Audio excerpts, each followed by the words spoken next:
Bonjour mesdames et messieurs et bienvenue sur votre plateau de flash d'information spécialement dédié au camp biblique de Ségou. Ce camp regroupe 3 districts, à savoir Ségou, Nyonyo et Kouroumalé. Ce camp a débuté le lundi 5 septembre 2022 et se poursuit jusqu'au lundi 12 septembre 2022 au lycée technique de Ségou. Le thème central de ce camp est la persécution de l'Église dans les derniers temps, développé en 4 jours par le pasteur Pierre Dako. Écoutons le pasteur au micro de Jean Sagara. Le camp de cette année des 3 districts Ségou, Nyonyo, Kouroumari a pour thème central la persécution de l'Église dans les derniers temps. Alors nous avons vu 2 grandes persécutions. Alors premièrement la persécution qui vient de l'extérieur vers l'Église. Ensuite la persécution qui s'élève au sein même de l'Église. Alors nous avons vu dans la première partie la persécution spirituelle de l'Église. Le diable est en train de déverser sa haine dans des hommes pour attaquer l'Église, donc spirituellement. Nous avons vu cela. Nous avons vu aussi la persécution physique. Donc le diable utilise des gens, des autorités, des pouvoirs pour prendre les chrétiens, les torturer, les faire souffrir, voire les tuer même. Donc ensuite nous avons vu la persécution qui vient de l'intérieur de l'Église. Ça apporte beaucoup sur la persécution morale. Ouais. Et nous avons vu tout cela. Comment est-ce que le diable, par ses stratégies, arrive à mélanger les chrétiens à ce que la foi se refroidisse, l'amour diminue et s'aimer la haine, la jalousie entre les chrétiens. Donc nous avons eu à développer ces choses-là. Et nous avons parlé aussi de la solution, la porte de sortie. La porte de sortie, c'est Jésus, c'est la parole, c'est la prière, c'est être obéissant au Saint-Esprit. Alors, nous retenons en un mot ceci. Jésus a déjà vécu l'histoire. Il est allé à la fin de l'histoire et il est revenu. Il commence avec nous. Et il nous dit, je vous ai dit ces choses afin que quand ça arrive, que vous ne soyez pas confus. Vous voyez? Donc, Jésus nous a préparés à cela et nous nous attendons à ça. Et nous devons nourrir notre foi par la parole de Dieu. Alors, marcher avec le Saint-Esprit pour résister au jour de la persécution. Et nous devons aussi veiller à la prière pour pouvoir résister le jour de la persécution. Donc, en un mot, c'est ce que nous pouvons retenir. Chaque pays a ses persécutions. Chaque église dans chaque pays a ses persécutions. Le Mali aussi, nous sommes en train de vivre les persécutions. Nous sommes au début. Mais l'église doit se fortifier dans la parole de Dieu. Les pasteurs doivent mettre l'accent sur la parole de Dieu, enseigner les fidèles, préparer les fidèles à cela. Parce que nous sommes dans ces temps-là au Mali aujourd'hui. Et ça fait partie des signes des derniers temps. Donc je dis aux chrétiens de se nourrir beaucoup plus vraiment par la parole de Dieu. Voilà, que je demande aux jeunes chrétiens d'être fidèles à l'église, d'être fidèles à la parole de Dieu, d'être fidèles à Jésus-Christ. Parce que quand tu n'es pas fidèle, quand tu n'es pas dans la foi, quand on te prend, alors tu risques de régner le Seigneur. Alors le Seigneur a dit, celui qui va me régner, je vais le régner aussi. Je dis ceci aux campeurs et aux campeuses. Vivez selon la parole de Dieu. Vivez dans la prière. Et c'est ce qui vous rendra solide quand la persécution viendra. Nous avons vu des cas, des chrétiens, des pasteurs même qui ont été enlevés. Mais à cause de la prière de l'Église, ils ont été relâchés. Donc préparons-nous sérieusement. Ne marchons pas dans le désordre, mais marchons avec le Saint-Esprit. Quand la persécution viendra, alors nous serons comme cette maison qui est bâtie sur le roc, alors qui sera secouée, mais elle va résister. En plus du thème principal, 5 sous-thèmes ont été traités. Parmi eux, le pasteur Caleb Sagara a traité le thème suivant, le réveil spirituel. Car la vie chrétienne de tous les jours est un combat face à son adversaire le diable. Pour ce faire, le chrétien doit s'armer spirituellement. Écoutons le pasteur au micro de Jean Sagara.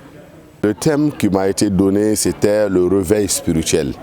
Et je me suis appuyé sur juste quelques points. D'abord avec Samuel, le jeune Samuel, au temps d'Élie, le sacrificateur, parce que dans la Bible, il y a deux Élie. Il y a Élie, le sacrificateur qui se trouve dans 1 Samuel chapitre 17. Mais il y a l'autre Élie qui se trouve dans 1 Roi chapitre 18, qui se termine avec É, qui est le prophète. Donc au temps du sacrificateur Élie, Israël était de façon générale dorme spirituellement. Donc il fallait qu'il se réveille. C'est pourquoi dans le même chapitre, 1 Samuel chapitre 17, maintenant Samuel va dire, si vous revenez vers l'Éternel de tout votre cœur, le Seigneur va vous faire grâce. Et repentez-vous. La vie des enfants d'Élie n'était pas du tout bonne. C'est pourquoi la Bible dit dans 1 Samuel chapitre 2, le chapitre 3, le verset 1, que les enfants d'Élie étaient des hommes pervertis, qui couchaient même avec les femmes qui travaillaient dans le temple. Vous voyez quel déshonneur. Donc, et tout ça, les Israélites aussi étaient séparés de leur Dieu. Ils partaient pour adorer les Baals et les Astartés. Donc ils étaient loin de leur Dieu. Le bâtiment du temple était là, mais aucune activité spirituelle ne se faisait dans ce bâtiment-là. Donc de façon générale, Israël était mort spirituellement. Il fallait qu'ils se réveillent. C'est pourquoi Samuel va les parler, il va dire revenez à l'Éternel de tout votre cœur et il va leur donner la parole de Dieu. Dans le chapitre 3 maintenant, au verset 1 et le verset 2 et le verset 3, il est dit là-bas que la parole de l'Éternel était rare en ce moment. La parole de l'Éternel était rare en ce moment. Vous voyez.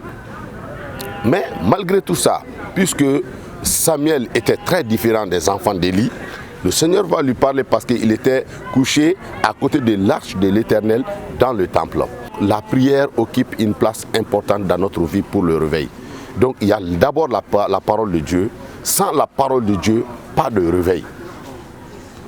Il faut que les enfants, les jeunes hommes et les jeunes filles vraiment apprennent à lire la parole de Dieu, à écouter la parole de Dieu et à mettre en pratique dans leur vie. La parole de Dieu est notre nourriture spirituelle. Donc c'est pourquoi le psalmiste va dire, dans Psaume 119, le verset 9 va dire, comment le jeune homme rendra-t-il pur son sentier? C'est en se dirigeant d'après la parole de Dieu. Les jeunes gens d'aujourd'hui, les jeunes filles d'aujourd'hui, que leur vie soit dirigée par la parole de Dieu. Et la Bible va continuer maintenant, toujours, n'est-ce pas, dans 1 Thessaloniciens chapitre 4, n'est-ce pas, le verset 2 et le verset 3, ce que veut l'Éternel, c'est notre sanctification.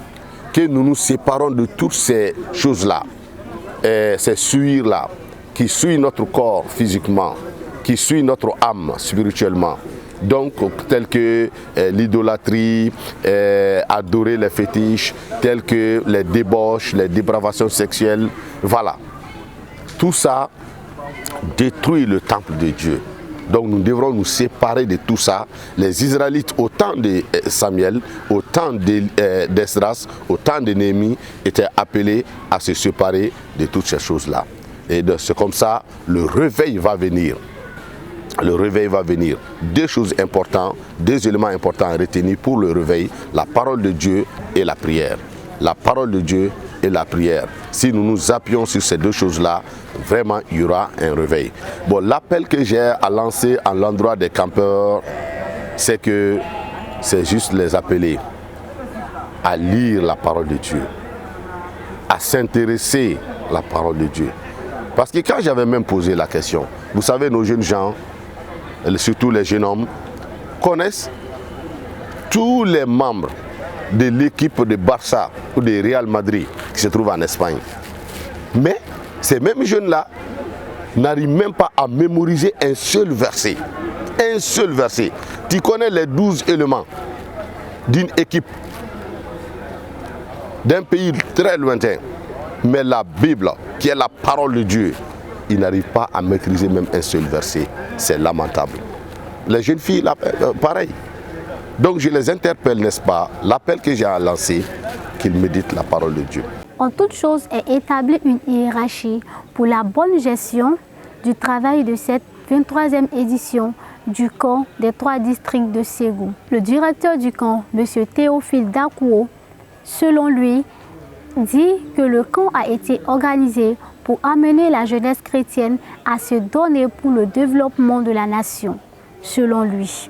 L'organisation de ce camp se trouve dans cette logique des camps bibliques depuis la naissance un peu du christianisme, depuis son évolution en Europe et autres. Donc c'est pour rassembler les jeunes et dans ce contexte les permettre d'avoir d'amples connaissances bibliques et qui les permettront de bien servir les dieux d'une part, et d'autre part aussi pouvoir s'impliquer pour œuvrer au développement socio-politique et économique du pays dans lequel nous sommes. Voici un peu les objectifs, en tout cas les objectifs qui nous ont permis de mettre en place ce camp. Je ne peux pas me dire que si c'est ma personne dit que je suis satisfait, c'est vrai, mais en tout cas je sais que nous avons fait beaucoup et j'apprécie quand même le travail abattu par mon équipe avant et au moment de ce camp. Et ça n'a pas été facile. En tout cas, nous avons mis les gros moyens. La barre était très haute, vu les objectifs que nous sommes assignés et les activités que nous voulons faire. Et vu ce qui s'est fait au niveau actuel que nous sommes, je pense que nous tendons vers la satisfaction et d'être dans des idées que, en tout cas, ça n'a pas marché. Mais je ne peux pas vraiment quantifier cela. Mais je pense qu'en réalité, les objectifs sont en train d'être atteints au fur et à mesure. Et voilà, c'est un peu ça. Et puis, en tout cas, malgré tout, je suis très heureux de voir ce beau monde qui est là. Et tous ceux-là, nos mamans, nos papas, les pasteurs qui sont dans la région, dans la ville de Ségou ici, des différentes dénominations, viennent chaque fois pour participer aux enseignements, nous saluer, donner des conseils et autres. Et voilà, il y a, en tout cas, vu ce côté autre, ça va. On ne peut que remercier Dieu pour tout ce qui s'est fait. Ouais. Allez, ce que j'ai lancé à l'endroit de ces jeunes campeurs et campeuses qui sont venus d'un peu partout du Mali pour une première fois.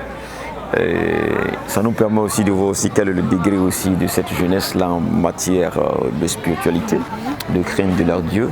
Et vraiment, je les appelle encore à plus de foi, à plus de zèle, à plus d'humilité, à plus de confiance en leur Dieu. Et de ne pas négliger cette opportunité grande qu'ils ont de venir et d'écouter les serviteurs de Dieu, les inviter à connaître Dieu et les montrer les pistes par lesquelles le connaître davantage et pouvoir le servir, de ne pas négliger cela et vraiment de se débarrasser de toute cette autre manière de penser, tout autre objectif qui se sont fixés, qui sont en contradiction avec les principes bibliques et aussi vraiment qui n'honorent pas le corps de Christ, de délaisser ces choses-là. Le camp s'est fait seulement que pour les enseigner, les cadrer et il faut qu'ils rentrent dans ce contexte-là. Et comme l'objectif du camp où je suis dit, il faut qu'ils s'impliquent pleinement dans le développement de ce pays et en se basant sur les connaissances bibliques. Et j'en suis sûr que ces connaissances et ces préceptes bibliques sont pour le bien de tout un chacun. Et que les chrétiens puissent briller et ne pas attendre d'abord d'avoir un âge adulte pour pouvoir s'investir et s'impliquer dans le développement de son pays, de sa société et autres, ou bien pour pouvoir même s'engager à bien servir Dieu.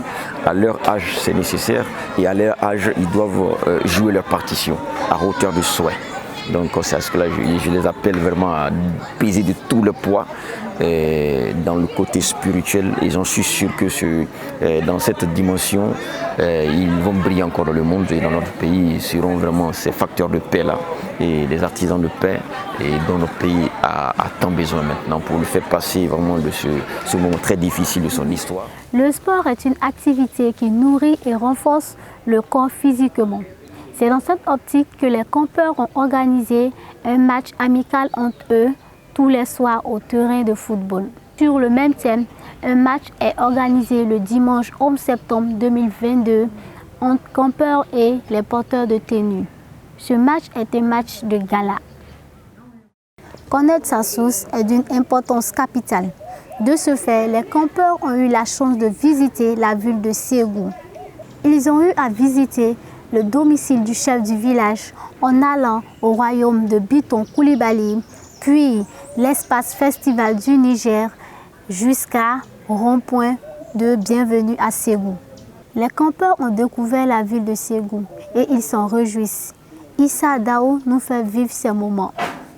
Dans le but d'aider les campeurs à connaître l'histoire de la région de Ségou, les grands hommes qui ont marqué l'histoire sans oublier les lieux artistiques, que les organisateurs ont dédié cette matinée du samedi 10 septembre à cette visite touristique. Commençant chez le chef de village de Sekoro Kwake Coulibaly, passant par le royaume de Biton Coulibaly, le tombeau de Biton Coulibaly, le rond-point d'accueil de Ségou, le monument du général Louis Achina, l'espace du festival sur le Niger et en terminant par le cœur des pirogues. Les campeurs se réjouissent de cette belle sortie touristique. L'évangélisation est la mission du chrétien. De ce fait, les organisateurs ont organisé un concert à la place de l'indépendance de Ségou. Ce concert d'évangélisation avait pour but d'évangéliser à travers la musique et en appui avec les chants chrétiens comme Bala Dombélé, Adel Daou, Alphonse Coulibaly, Esaïe Coulibaly et bien d'autres personnalités, sans oublier les pasteurs. Jean Sagara nous fait le point. Afin d'accomplir la mission chrétienne, chacun compte. Chacun compte dans l'évangélisation car Dieu n'appelle pas ses enfants de la même manière, dit-on. Ce concert d'évangélisation a regroupé plusieurs personnes de Ségou et du Mali. Ils sont venus de partout pour se réunir sur ce site à Ségou, en compagnie des pasteurs des différents districts de Ségou et du Mali. Avec les chanteurs comme Bala Dambélé, Alphonse Coulibaly, Adel Dao, Esaïe Coulibaly et bien d'autres. Ensemble, se sont donné la main pour parler de la parole de Dieu.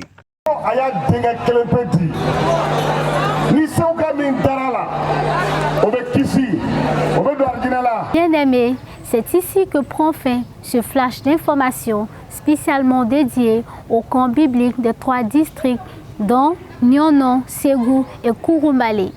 Merci de nous avoir suivis et n'oubliez pas de vous abonner à la page Christ Media 24 sur YouTube et sur Facebook.